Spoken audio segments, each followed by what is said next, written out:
सातारा जिल्ह्यात सर्वाधिक लक्षवेधी लढत यावेळेला वाई मतदारसंघाची होण्याची शक्यता किंवा चिन्ह तशी दिसत आहेत. सातारा जिल्ह्यात ज्या एक दोन लढती एकतर्फी महायुतीसाठी असतील असं म्हटलं जात होतं, त्यात वाईचा समावेश होता. नमस्कार, मी शिवाजी काळभोर, पत्रकार, सातारा, यशवंत महाराष्ट्र यूट्यूब चॅनलमध्ये आपलं स्वागत आहे. वाई विधानसभा मतदारसंघातील लढत ही यावेळेला एकतर्फी अशी मानली जात होती, जोपर्यंत अरुणादेवी शशिकांत पिसाळ यांचं नाव शरद पवार गटातर्फे जाहीर झालेलं नव्हतं तोपर्यंत. परंतु त्यानंतर वातावरण हळूहळू फिरायला लागलं. त्याची वेगवेगळी कारणं आपल्याला सांगता येतील. नितीन पाटील हे खासदार झाल्यानंतर मकरंद पाटील हे निवांत होते आणि यावेळेला आपल्या विरोधात प्रतिस्पर्धी उमेदवार शोधण्यासाठी शरद पवार गटाला धावाधाव करावी लागत आहे हे मकरंद पाटील यांना किंवा नितीन पाटील यांना माहीत होतं. पुरुषोत्तम जाधव किंवा नितीन सावंत यांनी मागणी करून त्यांना तिकीट मिळालं नाही आणि ऐन वेळेला शरद पवारांनी एक वेगळीच खेळी खेळली आणि नेहमी मकरंद पाटील, नितीन पाटील, लक्ष्मणराव पाटील यांच्या घराण्याला साथ देणारे पिसाळ घराणं त्यांनी आपल्या बाजूला वळवण्यात यश आलं असं म्हणण्यापेक्षा शशिकांत पिसाळ आणि बावधनकरांनीच यावेळेला निवडणूक लढवायची असं ठरवलेलं असावं. परंतु त्याची सुरुवात त्यांनी उशिरा केलेली दिसते विचारविनिमय करून, आणि त्यानुसार शरद पवारांशी चर्चा करून त्यांनी आपल्यासाठी अरुणादेवी पिसाळ यांच्यासाठी शशिकांत पिसाळ यांनी तिकीट घेण्यात ते यशस्वी झाले. आणि तिथूनच या वाई मतदारसंघात मग वेगवेगळ्या चर्चा सुरू झाल्या. अरुणादेवी पिसाळ या सातारा जिल्हा परिषदेच्या 2-2.5 वर्ष अध्यक्षा होत्या. शशिकांत पिसाळ हे पण सभापती होते आणि बावधन गटावर त्यांचं पारंपरिक पद्धतीनं वर्चस्व आहे. बावधन गावात किंवा परिसरात त्यांना मानणारे अनेक लोक आहेत. संपूर्ण म्हणजे अरुणादेवींचे सासरे मदनराव पिसाळ आणि शशिकांत पिसाळ यांचे वडील मदनराव पिसाळ हे अनेक वर्ष आमदार होते, नंतर मंत्री होते. त्यामुळं पिसाळ यांचा एक गट या तिन्ही तालुक्यांमध्ये असल्याचं आपल्याला आढळून येतं. आणि त्याच्याबरोबर मदन भोसलेंचा एक गट आणि मकरंद पाटील यांचा गट. आता मकरंद पाटील यांना साथ दिल्यामुळं मकरंद पाटील यांची बाजू मजबूत होत गेली आणि त्यांना या तालुक्यात प्रतिस्पर्धीच कोणी उरला नव्हता. मदन भोसले हे प्रत्येक वेळेला तिथं हार खात होते.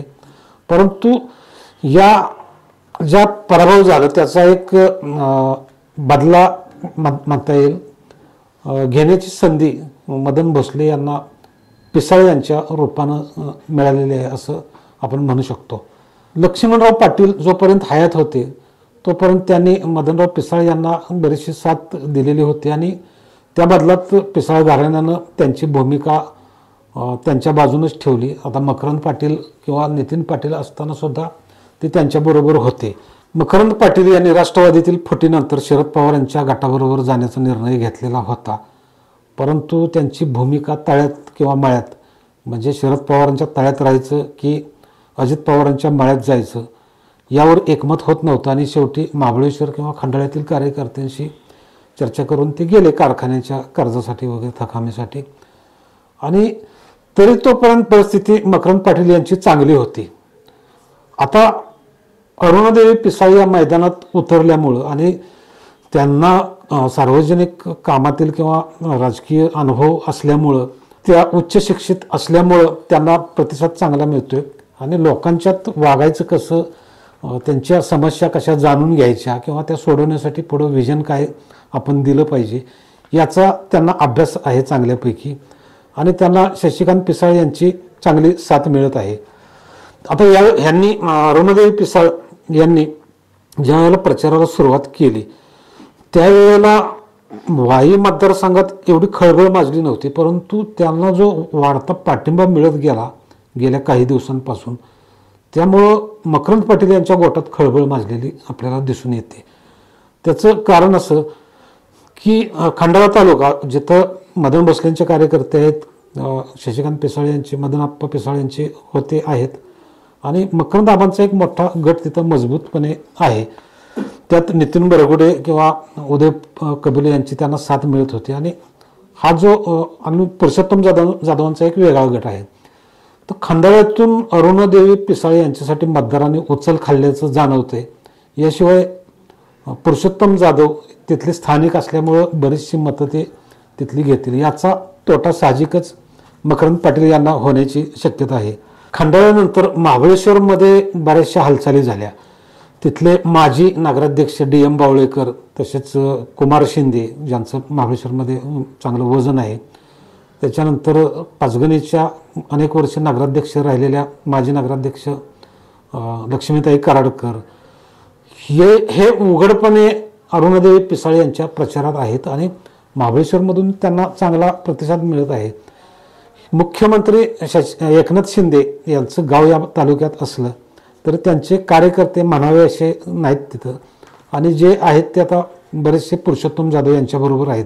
याशिवाय दुसरी एक महत्त्वाची गोष्ट म्हणजे स्वर्गीय बाळासाहेब भिलारे यांचं महाबळेश्वर तालुक्यामध्ये पहिल्यापासून खूप मोठं वजन होतं आणि त्यांच्या पश्चात आता त्यांच्या गटात काही कार्यकर्ते विभागलेले आहेत. परंतु एकूणच हा गट छुप्या पद्धतीने अरुणादेवी पिसाळ यांच्या पाठीशी भक्कमपणे उभा राहिलेलं दिसून येतं. त्यामुळे यावेळेला खंडाळ्याप्रमाणेच महाबळेश्वरमध्येही मकरंद पाटील यांच्यासाठी अवघड बाब ठरू शकते, कारण तिथंही मकरंद पाटील यांची कोंडी झालेली दिसून येते. आता वाई तालुक्यात किंवा वाई शहरात मदन भोसले यांना मानणारे कार्यकर्ते किंवा गट पहिल्यापासून मजबूत आहे. तिथं अशोकराव गायकवाड RPIचे यांचं चांगलं बऱ्यापैकी वजन असलं, ते महायुतीच्या बाजूने मकरंद पाटील यांच्या प्रचारात असले तरी तिथं जास्त ताकद ही या दोन गटांची आहे, मदन भोसले आणि मकरंद पाटील. आणि या शहरामध्ये जे भाजपचे कार्यकर्ते आहेत ते आता भाजपचे कार्यकर्ते दोन गोष्टींसाठी नेहमी मतदान करतात. एक तर कमळाचं चिन्ह किंवा उमेदवार आपल्या जातीचा पाहिजे. आता यावेळेला त्यांची भूमिका काय राहील हे काही सांगता येत नाही, पण वाई शहरामध्ये शशिकांत पिसाळ यांचा लोकसंपर्क दांडगा आहे आणि अरुणादेवी पिसाळ यांच्या पाठीमागं लोक उभे राहताना दिसून येतात. आता वाईचा जो ग्रामीण भाग आहे, आता बावधनचा काही प्रश्नच उरत नाही, तिथं मकरंद पाटील यांना जास्त मतं मिळण्याची शक्यता कमी आहे. परंतु इतर भंज गटामध्ये गेलं तर तिथं मदन भोसले यांचेच कार्यकर्ते मोठ्या प्रमाणात आहेत. फक्त कवठे गटात अरुणादेवी पिसाळ या थोड्याशा पिछाडीवर राहतील अशी लोकांच्या मध्ये चर्चा आहे. त्यामुळे एकूणच ह्या सुरुवातीला एकतर्फ्या वाटणाऱ्या लढाईचं रूपांतर हे अगदी एका अटीतटीच्या लढाईत झालेलं आपल्याला दिसून येतं. आणि आता ही जागा जी सुरुवातीला एकतर्फी होती ती वाचवायची कशी असा प्रश्न पडून मकरंद पाटील यांना कसरत करावी लागत आहे. आता मतदानाचा दिवस जवळ आलेला आहे. या पार्श्वभूमीवर आता मकरंद पाटील हे झालेलं अरुणादेवी पिसाळ यांच्यामुळे जे डॅमेज कंट्रोल झालेलं आहे किंवा मतदानाचं जे डॅमेज झालेलं आहे त्याची दुरुस्ती कशी करतात हे आपल्याला पाहावं लागेल. नमस्कार.